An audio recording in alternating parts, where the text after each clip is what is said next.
नमस्कार, मैं हिमांशी अरोड़ा। स्वागत है आप सभी का न्यूज इंडिया में। चले रुक करते हैं खबरों की ओर। बॉलीवुड एक्ट्रेस शिल्पा शेट्टी के पति और बिजनेसमैन राज कुंद्रा को 2 दिन पहले मुंबई पुलिस की क्राइम ब्रांच टीम ने गिरफ्तार किया।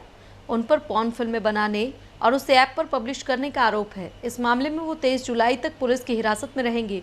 राज कुंद्रा की गिरफ्तारी पर लोगों का मानना है कि शिल्पा शेट्टी को उनके बिजनेस के बारे में पता था। लोग ये तक भी कह रहे हैं कि शिल्पा शेट्टी भी अप्रत्यक्ष रूप से इस बिजनेस से जुड़ी हुई हैं। लेकिन मुंबई पुलिस ने प्रेस कॉन्फ्रेंस के दौरान कहा कि उन्हें पोर्नोग्राफी मामले में बिजनेसमैन राज कुंद्रा की पत्नी और एक्ट्रेस शिल्पा शेट्टी की कोई सक्रिय भूमिका नहीं मिली। हरियाणा के पूर्व मुख्यमंत्री ओम प्रकाश चौटाला जेल में लंबी सजा काटने के बाद एक बार फिर राजनीति में सक्रिय हो गए हैं। मंगलवार को इनेलो अध्यक्ष ओम प्रकाश चौटाला पलवल पहुंचे। जेल से रिहा होने के बाद पहली बार चौटाला इस तरह से सार्वजनिक रूप से किसी मुद्दे को लेकर जनता के बीच गए। पलवल में किसानों के बीच धरना स्थल पर पहुंचने के बाद वो कार्यकर्ताओं के साथ गाजीपुर बॉर्डर पर चले गए और किसानों के धरने में शामिल हुए। चौटाला ने किसानों से मुलाकात की और सभी मतभेद भुलाकर सभी के एक साथ होकर किसान आंदोलन को आगे बढ़ाने की अपील की। इस दौरान ओम प्रकाश चौटाला ने बीजेपी की केंद्र सरकार और प्रदेश की गठबंधन सरकार पर जमकर निशाना साधा। हमारा देश कृषि प्रधान देश है। इसकी अर्थव्यवस्था केवल खेती पर टिकी। अगर किसान खुशहाल है तो देश मालामाल है, और अगर किसान कंगाल है तो देश का बुरा हाल है। क्या आप ये आज मान के नहीं चल रहे कि खेती करने वाले की हालत सबसे ज्यादा दयनीय है? केवल हमारी तरफ से नहीं, समूचे राष्ट्र के लोगों की तरफ से एक सोच है। पार्लियामेंट के सेशन में पार्लियामेंट के मेंबरों को मजबूर किया जाए कि ये जो 3 कानून इन्होंने बनाए हैं उनको विड्रा किया जाए। भारतीय जनता पार्टी के प्रदेश उपाध्यक्ष और पूर्व सहकारिता मंत्री मनीष ग्रोवर ने मंगलवार को प्रदेश के गृह, स्वास्थ्य और शहरी निकाय मंत्री अनिल विज से चंडीगढ़ सचिवालय स्थित उनके कार्यालय में मुलाकात की। उन्होंने रोहतक शहर से जुड़ी कई परियोजनाओं को लेकर चर्चा की और मंत्री विज से आग्रह किया कि रोहतक की परियोजनाओं को अतिशीघ्र पूरा करवाया जाए। मंत्री विज ने उन्हें आश्वस्त किया तमाम परियोजनाएं समय पर सिरे चढ़ाई जाएंगी। पूर्व मंत्री ग्रोवर ने शहरी निकाय विभाग के अधिकारियों की मौजूदगी में पावर हाउस के पास बनाई जा रही दुकानों को लेकर चर्चा की। उन्हें अवगत कराया कि विस्थापित हुए दुकानदार भाइयों को जल्द दुकानें दी जाएं। पूर्व मंत्री ने नगर निगम के नए कार्यालय के निर्माण की भी मांग रखी। उन्होंने अधिकारियों को अवगत कराया कि फिलहाल नगर निगम के कार्यालय कई जगह बने हुए हैं, जिस वजह से रोहतक के लोगों को अपने कामों के लिए इधर उधर चक्कर काटने पड़ते हैं। एक ही छत के नीचे तमाम सुविधाएं मिलेंगी तो लोगों को बड़ी राहत मिलेगी, इसलिए नए कार्यालय का निर्माण भी जल्द ही शुरू किया जाए। बैंक ऑफ बड़ौदा की गोहाना और रोहतक ब्रांच में 11 करोड़ 18 लाख की हेराफेरी का मामला सामने आया है। आरोप है कि बैंक में पहले 5 लोन अकाउंट खोले गए, बाद में उनकी निकासी लिमिट बढ़ाने के लिए 163 एफडी अकाउंट लिंक कर दिए गए। इसके लिए बैंक ने उपभोक्ताओं की सहमति भी नहीं ली। मंगलवार को सीबीआई की 3 सदस्यीय टीम इंस्पेक्टर सोनल मिश्रा के नेतृत्व में पहुंची और 20 से 25 उपभोक्ताओं के बयान दर्ज किए गए। बता दें कि सीबीआई ने फरवरी 2021 में बैंक ऑफ बड़ौदा के करनाल मंडल के क्षेत्रीय सहायक प्रबंधक सत्य प्रकाश के बयान पर गोहाना ब्रांच और बाद में रोहतक ब्रांच के चीफ मैनेजर मंजीत सिंह और दोन्ने के खिलाफ आईपीसी की धारा 409, 467, 471, 477A, 120B और पीसी एक्ट सहित मामला दर्ज किया गया था। प्रदेश में मानसून की शुरुआत होते ही झमाझम बारिश हो रही है, जिससे एक तरफ तो लोगों को गर्मी से राहत मिल रही है, तो वहीं दूसरी तरफ निगम प्रशासन के दावों की पोल भी खुल गई है। रोहतक शहर भारी बारिश से पूरी तरह से बदहाल दिखाई दिया। तस्वीरें देखिए रोहतक के NH10 की। यहाँ की जानी मानी बाबा मस्तनाथ यूनिवर्सिटी के सामने का ये मंजर, जहाँ निगम द्वारा गड्ढे खोदे गए थे, लेकिन मानसून से पहले ये काम पूरा नहीं हो सका और अब बारिश के कारण रोजाना इन गड्ढों की वजह से हादसे हो रहे हैं। स्थानीय निवासियों का कहना है कि हर रोज इन गड्ढों से कोई ना कोई हादसा होता है। ऐसे में निगम प्रशासन पर तमाम सवाल खड़े हो रहे हैं। अगर पहले से निगम द्वारा ये काम करवाया जा रहा था तो मानसून से पहले पूरा क्यों नहीं हुआ, और अब इन गड्ढों की वजह से हो रहे हादसों या नुकसान की जिम्मेदारी क्या निगम प्रशासन लेगा? रोहतक में मंगलवार को जमकर बदरा बरसे। शाम 4:30 बजे से 5 बजे तक हुई 14 mm बारिश से शहर के अधिकांश एरिया में जलभराव हो गया और निगम प्रशासन के खोखले वादों की पोल खोल कर रख दी। वहीं बुधवार को भी बारिश के आसार हैं। मॉनसूनी सीजन में मंगलवार को दोपहर बाद तक आसमान साफ रहा। शाम करीब 4:30 बजे बादल छा गए और कुछ ही देर में बारिश शुरू हो गई। इससे लोगों को हुमस से तो राहत मिली, लेकिन जल भराव ने लोगों की परेशानी बढ़ा दी। शिवाजी कॉलोनी में तो कईयों के घर के अंदर पानी भर गया।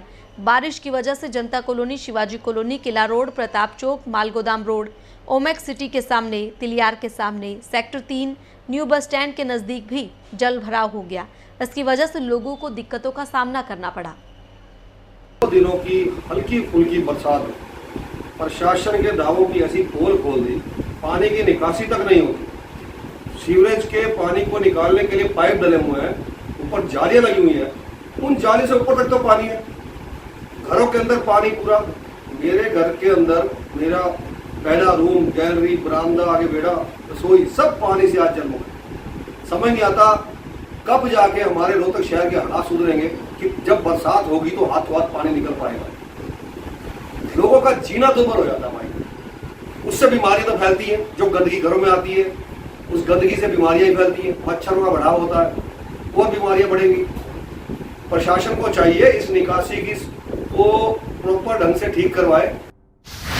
वहीं रोहतक शहर के साथ साथ आसपास के गांवों में भी जलभराव की समस्या देखने को मिली है, जिससे ग्रामीणों के साथ किसान भी परेशान नजर आए। ये पहरावर से मायना की तरफ जाने वाला रास्ता देखिए। यहाँ मंगलवार को हुई बारिश से ही गांव के पास इतना पानी इकट्ठा हो गया कि अगर जल्द ही इसका समाधान नहीं किया गया तो किसान की सारी फसल खराब हो जाएगी। इसके चलते किसान और स्थानीय निवासियों ने कमिश्नर से निवेदन करते हुए कहा कि टेम्पररी तौर पर पंप लगाकर पानी को जल्द से जल्द निकलवाया जाए और साथ ही जो 2 एकड़ का नाला जोड़ना रहता है उसका कार्य जल्द शुरू करवाया जाए, ताकि ये समस्या भविष्य में फिर ना हो। फिलहाल देखना यही है कि कब लोगों को परेशानियों से समाधान मिल पाता है। रोहतक में वन विभाग के 19 से 31 जुलाई तक चल रहे पौधारोपण अभियान के तहत गांव सिमली में आज पंचवटी लगाई गई। इस दौरान वन विभाग अधिकारी ने कहा कि इस अभियान के तहत वन विभाग की टीमें गांव-गांव जाकर प्रत्येक व्यक्ति को 5 पौधे देंगी। रोहतक के सभी गांव में 5,12,000 पौधे लगाए जाएंगे और शहरी क्षेत्र में 3,12,000 पौधे लगाने का लक्ष्य है। और साथ ही बताया कि वन विभाग की सभी नर्सरी में लोगों को फ्री पौधे दिए जा रहे हैं।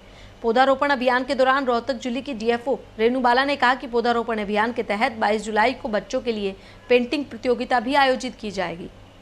पंचवटी पौधारोपण, जिसके इनसाइड हम 5 पौधे लगाते हैं डिफरेंट स्पीशीज़ के, जिसमें पीपल है, बरगद है, आंवला है, बेल है और अशोक है। एक पर्टिकुलर स्पेसिफिक डायरेक्शंस में हम ये पौधे लगाते हैं और 139 काम हमने चयनित किए हैं पंचवटी पौधारोपण के लिए। और पंचवटी पौधारोपण हम जिले के अंदर बायोडाइवर्सिटी मैनेजमेंट कमेटीज़ हाँ जिनके मेंबर्स ये लोग हैं, इनके सहयोग से हर गांव में पंचवटी पौधारोपण कर रहे हैं। आज जैसे सर के हाथों से हमने ये पंचवटी पौधारोपण यहाँ शिमली गांव में करवाया, इसी तरह अभी तक हम कुल 50 गांव में कर चुके हैं। रोहतक की इंदिरा कॉलोनी के करतारपुर में रहने वाली एक लड़की से दुष्कर्म का मामला सामने आया है। पीड़िता ने बताया कि वो पड़ोस में रहने वाली एक युवती के बुलाने पर उनके घर चली गई, जहां युवती के देवर द्वारा पीड़िता के साथ जबरदस्ती गलत काम किया गया। घटना के बाद पीड़ित परिवार इंदिरा कॉलोनी चौकी में 3 बजे पहुंच गए, लेकिन रात के 9 बजे तक पुलिस ने पीड़िता का मेडिकल नहीं करवाया। गुरु रविदास महासभा के अध्यक्ष मंजीत मोखरा के हस्तक्षेप के बाद पुलिस हरकत में आई और देर रात 11 बजे सिविल अस्पताल में पीड़िता का मेडिकल करवाया गया। फिलहाल पुलिस ने मुकदमा दर्ज कर आरोपी की तलाश शुरू कर दी है। मेरे घर के सामने रहती थी एक औरत, उसके लड़के की भाभी थी वो। उसने मेरे को बुलाया घर पे बिठाने के लिए। वो बोली मैं पैसे लेने जा रही हूँ, तू यहीं बैठ जा। मैं वहाँ बैठ गई तो एकदम से उसका देवर आया, वो लड़का आया, उसने मेरा हाथ पकड़ा, मुंह भी बंद कर लिया उसने मेरे को। मैंने भी उसके हाथ पैरों पे बहुत मारी, पर उसने मेरा हाथ नहीं छोड़ा।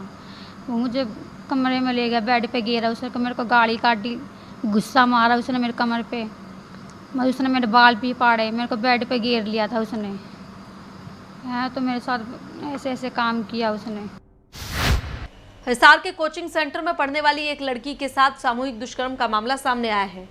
मामले में शहर निवासी एक युवती ने एक युवक और उसके 2 साथियों पर जबरदस्ती शादी करने, आपत्तिजनक फोटो लेने और सामूहिक दुष्कर्म करने का आरोप लगाया है। मामले में पीड़िता ने आजाद नगर थाना पुलिस को शिकायत दी है। पुलिस को दी शिकायत में पीड़िता ने बताया कि वो हिसार शहर के एक कोचिंग सेंटर में पढ़ाई के दौरान कोचिंग ले रही थी। उसी दौरान उसकी मुलाकात शहर निवासी एक युवक से हुई। वो युवक उससे इस बीच कई बार मिला, जिस दौरान उससे दोस्ती हो गई। पीड़िता ने बताया कि आरोपित युवक ने 7 जुलाई को उसे बताया कि उसके मामा का बेटा आया हुआ है, वो उससे मिलने आ जाए, कुछ जरूरी काम है, वहां बैठकर आराम से बात करेंगे। पीड़िता ने बताया कि वो वहां गई तो आरोपित युवक ने उस पर शादी करने के लिए दबाव बनाया। आरोपित ने उसे इस दौरान पीने के लिए कोल्ड ड्रिंक दिया, जिसे पीते ही वो बेहोश हो गई। इसके बाद आरोपित युवक ने अपने अन्य साथियों के साथ मिली भगत कर उससे जबरदस्ती शादी की और उसकी आपत्तिजनक फोटो ले ली। पीड़िता ने बताया कि जब उसे होश आया तो उसकी शादी हो चुकी थी। होश में आने पर आरोपितों ने कुछ कागजात पर जबरदस्ती उसके हस्ताक्षर भी करवाए। पीड़िता ने बताया कि आरोपितों ने उसके साथ आपत्तिजनक फोटो दिखाकर जान से मारने की धमकी देकर उसके साथ दुष्कर्म किया। साथ ही पीड़िता ने आरोप लगाया कि आरोपितों ने उसे अपने आपत्तिजनक फोटो दिखाए और इसे वायरल करने की धमकी देकर उसे अलग अलग जगह ले जाकर उसके साथ दुष्कर्म किया।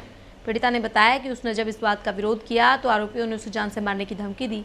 फिलहाल पुलिस ने पीड़िता की शिकायत पर धारा 328, 366, 376(2), 376D और 506 IPC के तहत केस दर्ज किया है। फिलहाल इस बुलेटिन में इतना ही, लेकिन बाकी की तमाम खबरों के लिए आप देखते रहे न्यूज़ इंडिया। नमस्कार।